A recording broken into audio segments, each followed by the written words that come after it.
Nous allons dans cette démonstration procéder à la mise en œuvre d'un environnement Cisco VoIP avec la solution Cisco Unified Communication Manager Express, en abrégé CUCME. Quelles sont les différentes étapes qui vont nous permettre de mettre en œuvre un tel environnement? Nous allons dans un premier temps procéder à l'ajout de la carte de bouclage sur notre machine virtuelle, Windows 10 dans notre cas. Vous pourrez le faire également sur Windows 7, Windows 8 ou Windows 11. Lorsque nous allons terminer avec l'ajout de la carte de bouclage, nous allons par la suite installer le programme IP Blue Multilab Softphone. Par la suite, installer GNS3. Et sur GNS3, nous allons ajouter l'iOS du routeur 3745 et terminer avec la connexion de notre machine virtuelle à ce routeur via la carte de bouclage préalablement ajoutée sur notre machine virtuelle. Avant de passer à la démonstration proprement dite, il est important de s'appesantir sur quelques expressions essentielles. CUCME. CUCME, c'est Cisco Unified Communication Manager Express. Il s'agit en fait d'une solution de téléphonie IP qui est intégrée directement dans les routeurs Cisco. On en a une diversité de routeurs qui intègrent cette solution-là. Elle va nous permettre en effet elle va nous permettre via ces routeurs Cisco de gérer directement des téléphones IP sans nécessiter un serveur de téléphonie séparé comme le cas de Cisco Unified Communication Manager, CUCM. C'est une autre solution qui est intégrée directement, qui est installée sur des serveurs. Donc cela va nous permettre par conséquent de réduire ainsi le coût du matériel et également la maintenance. Ça va nous permettre également, cette solution CUCME, de pouvoir effectuer quelques configurations de services téléphoniques basiques, comme le renvoi d'appels, le transfert d'appels, la mise en attente, la messagerie vocale, etc. Cette solution est adaptée aux petites et moyennes entreprises qui ont des besoins modéré en téléphonie IP, puisqu'on aura la possibilité de pouvoir configurer approximativement 450 téléphones. La gestion de cette solution se fera en ligne de commande via le CLI du routeur. Dans notre cas, ici, ça sera le routeur 3745. Donc, nous allons accéder au CLI pour pouvoir effectuer les différentes configurations. Parlons maintenant du logiciel du programme IP Blue Multilab Softphone. C'est une application en effet logicielle qui fonctionne comme un téléphone virtuel. Donc, contrairement au téléphone de bureau physique traditionnel, on va pouvoir le faire fonctionner sur un ordinateur. Et l'une des particularités encore de cette solution, de ce programme, c'est que plusieurs téléphones pourront fonctionner conjointement sur le même PC. Et les 10 téléphones seront connectés donc à notre CUCME, à notre Cisco Unified Communication Manager Express. Donc, c'est très utile d'avoir un tel programme parce qu'on va pouvoir simuler facilement différents scénarios d'appel, vérifier les paramètres de CUCME, résoudre des problèmes de voix sur IP et également effectuer quelques laboratoires pour préparer l'examen de certification de Cisco. Donc, ce programme IP Blue Multilab va pouvoir nous permettre donc de pouvoir émuler les téléphones IP de la série Cisco 79XX. Donc, on aura par exemple 7960, le téléphone 7970, 7975, etc. On le verra de toutes les façons dès lors qu'on aura terminé avec l'installation proprement dite. On aura aussi besoin de l'iOS du routeur 3745. C'est un petit fichier. En fait, ce fichier-là, c'est ça ici au bureau, dans le dossier téléchargement de ma machine virtuelle, que j'ai préalablement pris le soin d'inscrire sur la machine virtuelle. Je mettrai en description le lien qui vous permettra d'accéder à ce programme, à ce firmware. Il faut dire que le GNS3 et IP Blue Multilab est accessible via le site, via les différents sites, le site officiel de GNS3 et le site officiel de IP Blue. Donc, ce petit programme, ce firmware, c'est en quelque sorte une image iOS en fait de Cisco, du routeur 3745. C'est un peu comme aussi le système d'exploitation que le routeur 3745 exécutera pour fonctionner et offrir des services réseau, comme par exemple le service de téléphonie. Donc, voilà les éléments essentiels qu'il était déjà important de relever ici. Nous allons donc passer à la première étape. La toute première étape ici concernera spécifiquement l'ajout de la carte de bouclage sur notre machine virtuelle Windows 10. Donc, je viens sur ma machine virtuelle Windows 10 ici. Pour ajouter la carte de bouclage, je vais déjà accéder aux connexions réseau de ma machine virtuelle. Donc, je peux aller via le panneau de configuration. Donc, si je fais saisir ici panneau de configuration, ouvrir, j'ai ici réseau et Internet, centre de réseau et partage, modifier les paramètres de la carte. Donc, voilà les connexions réseau. Il faut dire qu'on peut aussi accéder à cette fenêtre si je m'en vais dans l'invite de commande, je saisis ncpa.cpl. Ça me renvoie directement vers cette fenêtre, dans ce raccourci. Donc pour le moment, je n'ai qu'une seule carte, c'est la carte de la machine virtuelle qui était associée à la machine lors de l'installation. Ce qu'on va donc faire, c'est de pouvoir ajouter une seconde carte qui sera la carte de bouclage de Microsoft. Donc cette carte de bouclage là va nous permettre de pouvoir relier la machine virtuelle à notre routeur 3745.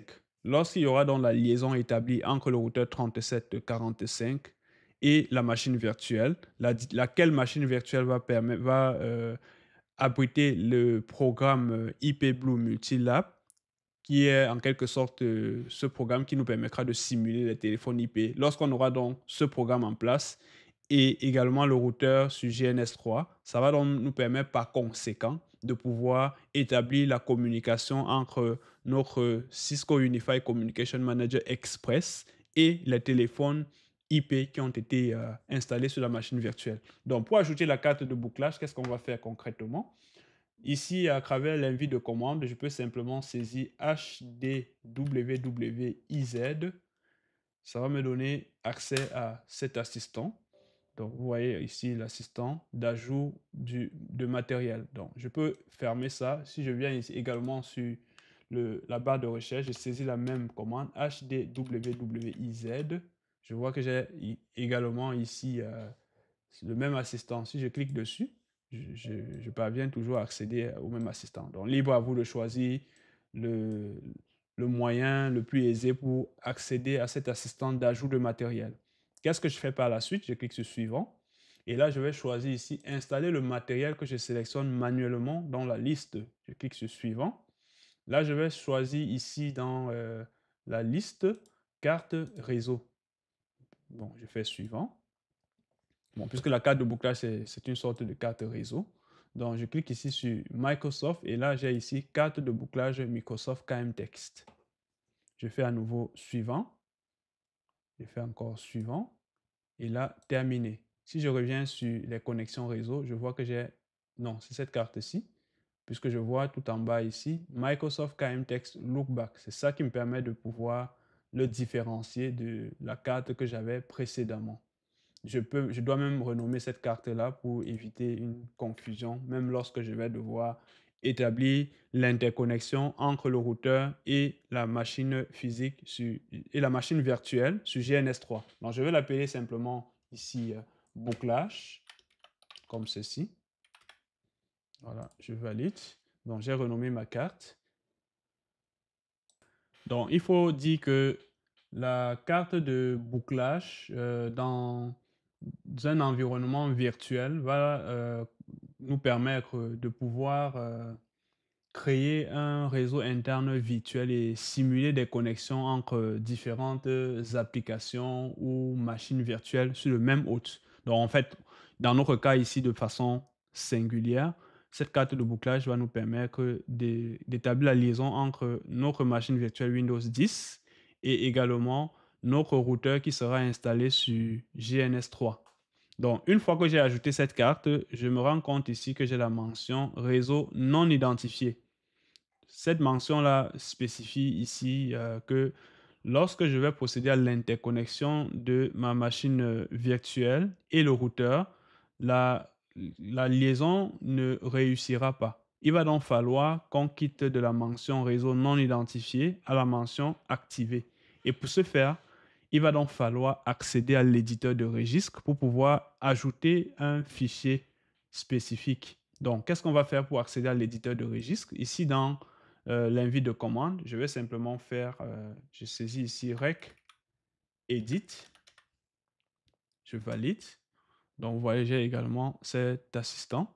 Donc, je peux aussi saisir la même commande ici, rec, lorsque je fais simplement rec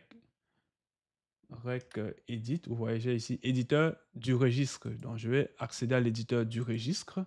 Il faut dire déjà que moi, je suis connecté en tant qu'administrateur sur ma machine virtuelle Windows 10. L'accès à l'éditeur de registre nécessite impérativement les droits administrateurs. Si vous n'avez pas ces droits-là, il sera impossible de pouvoir faire quelques modifications, puisque c'est une partie assez sensible, assez névralgique sur notre machine. Qu'est-ce que je fais par la suite? Je vais me rendre ici sur HKey Local Machine. Je déroule. Ensuite, je me rends dans Système. Système, j'ai ici encore une série de dossiers. Je clique sur Current Control Set, ensuite sur Control, et je me rends dans le dossier classe. Je vais étendre un tout petit peu. Je vais tirer cette barre verticale pour plus de visibilité. J'agrandis même la fenêtre. Je vais l'étirer à nouveau. Dans cette liste que vous voyez qui est contenue dans le dossier classe, je vais ici repérer l'élément commençant par 4D36E972 précisément. Voici. Et je vais également dérouler cet élément-là.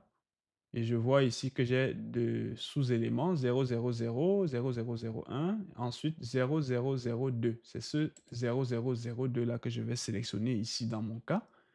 Et quand je me rends dans la colonne de droite, je vois ici, j'ai un fichier qui s'intitule Driver Desk avec la mention Microsoft KM Test Lookback Adapter. Ça correspond bel et bien à ce qui est ici sur ma carte. Je vois ici Microsoft KM Test Lookback Adapter. C'est bien la même mention ici. Il faut dire que sur d'autres systèmes d'exploitation, sur d'autres versions, vous pouvez ne pas l'avoir sur le dossier 0002. Ça peut apparaître plutôt sur le dossier 0003 ou 0004. Donc, il faudra donc repérer cela dans les différents dossiers. Donc, il ne faudrait pas que si vous ne le voyez pas dans le dossier 0002, il y ait un blocage. Vous devez continuer la recherche, mais la partie essentielle où vous devez effectuer la recherche, c'est cet élément, ce dossier commençant par 4D36E972. Voilà, c'est là où vous devez effectuer la recherche. Donc, dans mon cas ici, c'est 0002 et je vois ce fichier-ci. Une fois rendu dans cette colonne, qu'est-ce que je fais? Je vais faire un clic droit et je sélectionne nouveau. Ensuite, je me rends sur valeur DWORD 32 bits pour créer un nouveau fichier. Ce fichier, je vais l'appeler étoile, N majuscule, DIS, device avec D majuscule, device type avec T majuscule, comme ceci. Voilà, j'ai étoile NDIS device type. Une fois que j'ai saisi, je vais appuyer sur entrée. J'appuie à nouveau sur entrée pour changer la valeur par défaut qui est 0 ici par 1. Donc, je renseigne 1 ici et je valide par OK. Donc, voilà le fichier qu'il fallait ajouter dans l'éditeur du registre. Une fois que c'est fait, je vais revenir sur les connexions réseau de ma machine virtuelle. Tout ce qui restera à faire pour voir le changement s'opérer, c'est de faire un clic droit sur la carte de bouclage. Je vais désactiver la carte et ensuite, je vais faire à nouveau un clic droit et activer cette carte. Je vois donc que la mention a changé. C'est devenu activé. Donc, ma carte de bouclage, à partir de là, j'ai la capacité donc de pouvoir établir l'interconnexion entre la machine virtuelle et le routeur qui sera inscrit sur GNS3, le routeur 3745.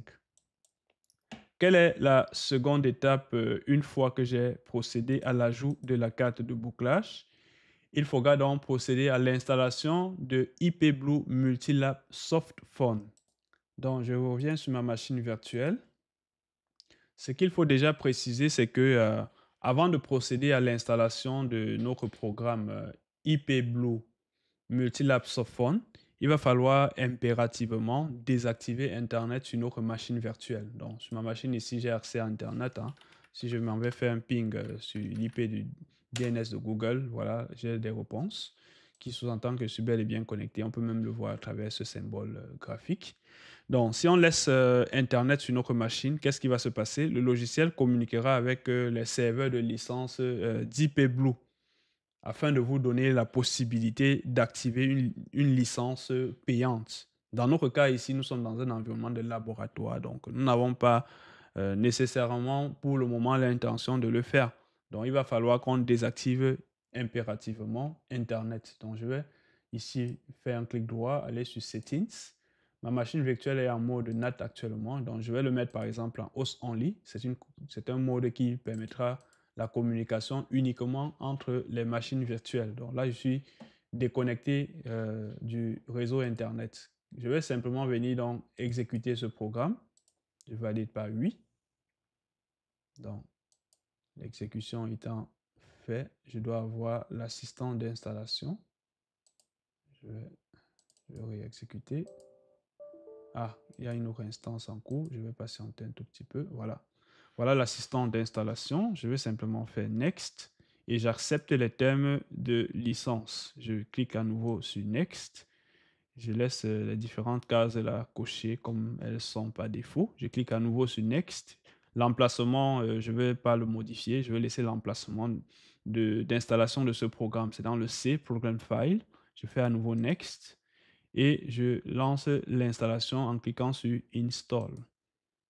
L'installation est assez rapide, ce n'est pas un programme assez lourd, donc voilà, l'installation est en train de s'effectuer. On peut voir déjà ce dossier Multilab qui apparaît au bureau.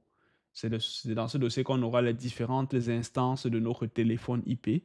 Donc, je peux laisser la Launch Phone Configuration Wizard ou alors décocher. Ben, je clique. Si je décoche, je peux toujours accéder à cette fonction-là ici. Je vois la Setup Phone Wizard. Donc, je clique simplement sur Finish.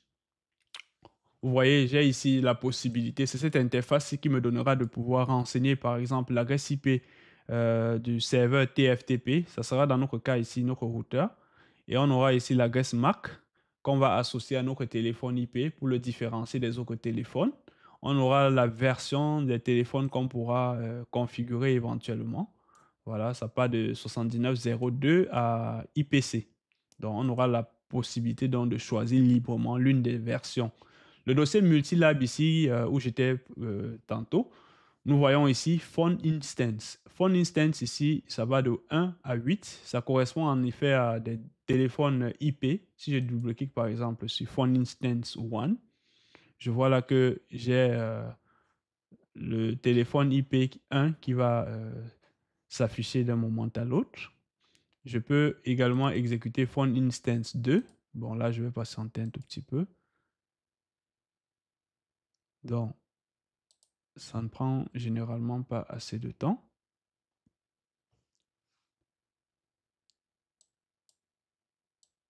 Phone Instance. Donc là, vous voyez, j'ai ici, je peux simplement faire annuler là. Je vois annuler. J'ai ici, il y a les deux téléphones qui apparaissent. De la même façon, je peux donc ouvrir comme ça plusieurs téléphones à la fois sur la même machine virtuelle. Vous voyez là, j'ai ici un autre téléphone. J'ai encore là un autre téléphone. Vous voyez, j'ai 4 téléphones que je viens donc d'exécuter sur la même machine virtuelle. Donc, on va pouvoir de ce fait procéder à différents tests sur la même machine virtuelle. Donc voilà, je peux fermer. De toutes les façons, on le verra dans les prochaines démonstrations. Donc, Voilà donc mon programme IP Blue Multilab Softphone installé. Quelle est donc la prochaine étape? Lorsqu'on a terminé avec l'installation de ce programme, il va donc falloir procéder à l'installation de GNS3. Donc, je reviens sur ma machine virtuelle. Dans le dossier téléchargement ici, je vais me reconnecter à Internet, bon, puisqu'il y aura quelques composants additionnels. Certes, ce n'est pas forcément impératif de les télécharger, mais bon, je vais me connecter. Le plus important était donc de se déconnecter lorsqu'on procédait à l'installation de IP Blue Multilab Softphone. Donc là, je vais me reconnecter en mettant ma machine en mode NAT. Donc là, je vois déjà que le symbole graphique matérialisant la connexion Internet est en place. Donc, je vais exécuter ce programme.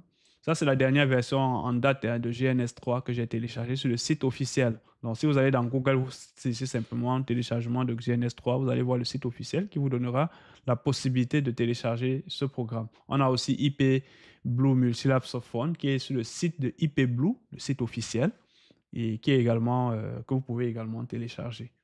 Mais je mettrai en description les liens qui vous permettront d'accéder à ces programmes. Donc, je vais cliquer sur Next.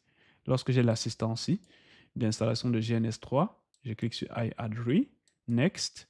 Il y a quelques composants additionnels ici, notamment Wireshark. Je n'ai pas trop besoin dans le cadre de cette démonstration. Trace NG également. Je fais Next. Et je vais laisser le programme dans le C. Je ne change pas l'emplacement. Vous pouvez le changer à libre à vous, mais bon, dans notre cas, on va le laisser dans le C. L'installation commence par l'extraction déjà du programme. Je peux déjà voir même le raccourci de GNS3 au bureau. Je vais accepter l'installation de ce programme additionnel, NPCap.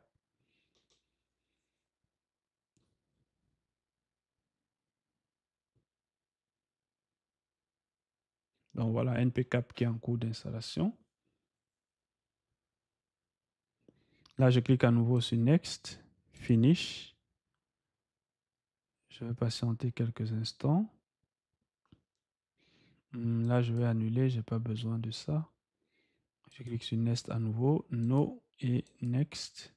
Voilà, voilà GNS3 qui est déjà terminé. Je vais... Bon, je n'avais pas ouvert...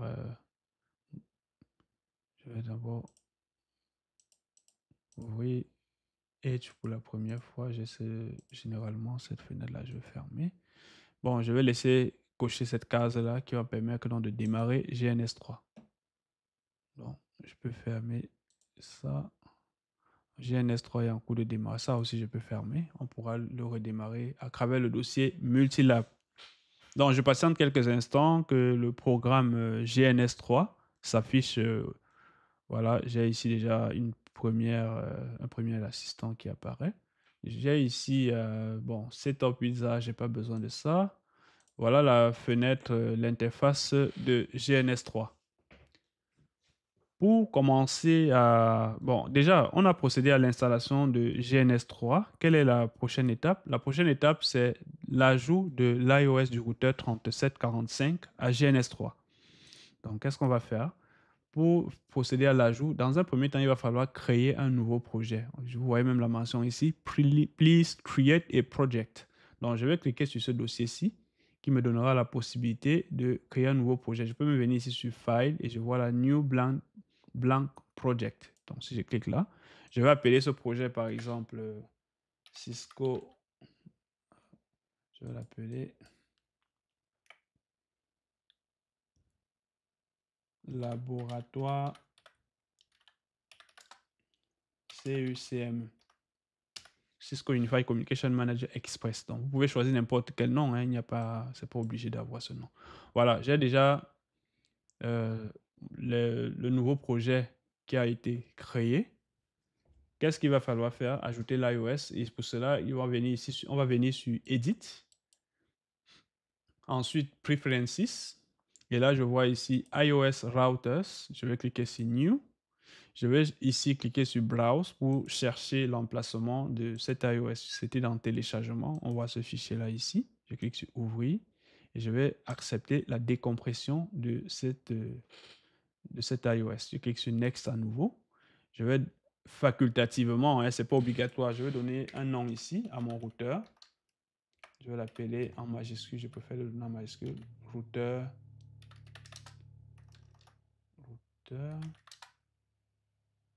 3745, voilà, routeur 3745, je fais Next.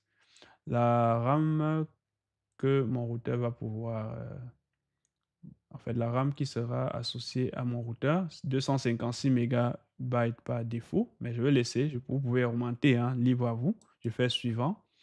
Là, ici, ce sont please choose the default network adapter. Ça, si on veut ajouter quelques adaptateurs sur notre routeur, on a des slots encore là qui sont disponibles. Bon, là, je fais Next, j'ai pas besoin. Je fais à nouveau Next et là, Finished. Lorsque c'est terminé, je vais cliquer sur Apply et OK. Donc, je viens d'ajouter mon routeur 3745. Si je clique ici, je vois là que j'ai mon routeur qui est là. Je vais simplement venir le glisser et le déposer ici. Par la suite, j'ai ici le symbole Cloud. Cloud ici qui va matérialiser ma machine virtuelle Windows. Donc, j'ai Cloud qui est présent là. Je vais simplement venir. Bon, si je m'en vais dans, je fais un clic droit sur Cloud, Configure, je vois les deux cartes qui sont là. Et j'ai un petit bouclage, j'ai Ethernet 0. Je peux même décider de supprimer Ethernet 0 ici. C'est libre à moi. Donc, pour ne avoir que bouclage, bon, je vais laisser. Qu'est-ce qu'il va falloir faire maintenant? C'est associer donc, ça nous renvoie, lorsqu'on a ajouté l'iOS, qu'est-ce qu'il va falloir faire? Ça, c'était la dernière étape. Connexion de la machine virtuelle Windows 10 au routeur 3745 via la carte de bouclage. Donc, je reviens sur ma machine virtuelle. Qu'est-ce qu'il va falloir faire? Je peux même un tout petit peu zoomer là pour que ce soit un peu plus visible. Voilà. J'ai ici Cloud 1 et R1 pour le routeur. J'ai aussi la possibilité, hein, si je veux, je peux renommer.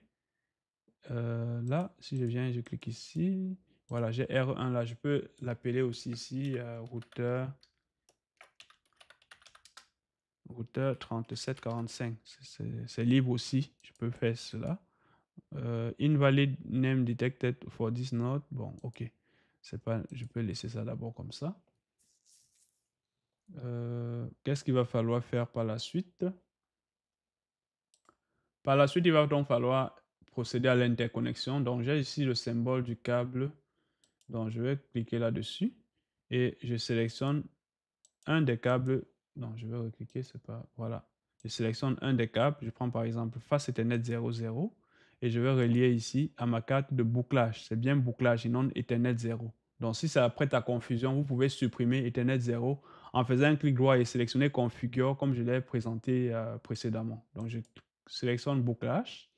La liaison étant effectuée, qu'est-ce qu'il va falloir faire? Je vais simplement venir faire un clic droit pour démarrer le routeur parce que là, le routeur est encore éteint. Vous voyez le rouge là qui symbolise l'état de mon routeur.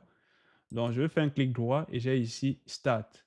Je peux également avoir cliqué ici, hein, c'est la même chose. Donc, je fais Start et là, on est quitté du rouge au vert. Actuellement, donc, je peux utiliser donc, le routeur, je peux accéder au CLI de mon routeur pour inscrire quelques commandes. On peut aussi, hein, facultativement, avoir affiché les différentes interfaces de nos équipements. J'ai ici sur View, j'ai la Show Heat Interface Labels. Donc, c'est à travers cette, cette icône ou encore cet onglet que j'aurai la capacité d'afficher ou de masquer les différentes interfaces. Donc, si je clique là, vous voyez, j'ai ici bouclage et là, c'est face Ethernet 00. Voilà, donc vous pouvez soit l'afficher ou le cacher. Donc, le routeur étant déjà là, je peux simplement venir faire un clic droit et cliquer sur Console. Donc là, ça me donne le CLI de mon routeur. Vous voyez là. Donc, c'est comme classiquement nos routeurs Cisco qu'on a même sur Packet Tracer. Donc, je peux même par exemple venir ici effectuer quelques modifications. Si je fais par exemple, j'entre en mode configuration terminal, conf T. Et là, je peux donner même un nom, hostname. J'appelle ça CUCME. Voilà. Voilà, j'ai déjà changé de nom. Je peux même aussi afficher le nombre maximum de téléphones. Là, je vais simplement faire téléphonie service, téléphonie. Voilà, je tabule. Voilà, téléphonie service, je valide. Et là, je vais faire max-iphone, point d'interrogation. Voilà. Vous voyez qu'ici, j'ai la capacité, j'ai la possibilité de pouvoir configurer au maximum 192 téléphones. Ça, c'est pour ce modèle de routeur. Il y en a d'autres qui vont un peu plus, mais comme je le disais aussi tantôt, cette solution Cisco Unified Communication Manager Express est beaucoup plus indiquée pour les petites organisations. Donc ici, on voit bien qu'on a 192 téléphones. Donc, voilà ce qu'il fallait déjà pour la mise en œuvre de notre environnement. La suite des démonstrations va donc concerner les différentes configurations, comme par exemple le renvoi d'appel, le transfert d'appel, la mise en attente et bien d'autres fonctionnalités que peut nous offrir cette solution de Cisco Unified Communication Manager Express. Je vous remercie pour votre attention. À très bientôt pour une prochaine vidéo.